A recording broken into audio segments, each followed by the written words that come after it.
సింహరాశి వారికి 4 గ్రహాలు యోగిస్తున్నాయి. ప్రధానంగా దశమంలో రవి, జన్మచంద్రుడు, లాభంలో గురు, శుక్రుడు. శ్రేయోదాయకమైన ఫలితాలు సాధించడానికి ఇదే సరైన సమయం. సూర్య భగవానుడి యొక్క అనుగ్రహం దశమ స్థానంలో ఉన్నది. ఈ కాలాన్ని సద్వినియోగం చేసుకున్నట్లయితే చేస్తున్న ప్రతి పనిలోనూ విజయం లభిస్తుంది. అధికార యోగం సూచితం. కర్మస్థానంలో సూర్యుడున్నప్పుడు ఏ పని చేస్తున్నా అందులో గుర్తింపు, గౌరవము లభిస్తుంది. ఎదురు చూస్తున్న పనుల్లో పురోగతి ఉంటుంది. ఉన్నత స్థితి ఏర్పడుతుంది. గౌరవం పెరుగుతుంది. పదవీ లాభాలుంటాయి. మీ మాటను తోటివారు విశ్వసిస్తారు. పెద్దలు ప్రశంసిస్తారు. ప్రతిభతో పనిచేసే వీలు కలుగుతుంది. సమాజానికి ఉపయోగపడే పనులు చేస్తారు. ఒత్తిడి తగ్గుతుంది.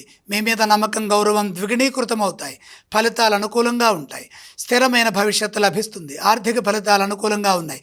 సంపదలను సమకూర్చుకోవడానికి మార్గం ఏర్పడుతుంది. ఏర్పడుతుందంటే అది ఎక్కడి నుంచో రాదు. మన ఆలోచనల్లో చైతన్యం పెరుగుతుంది.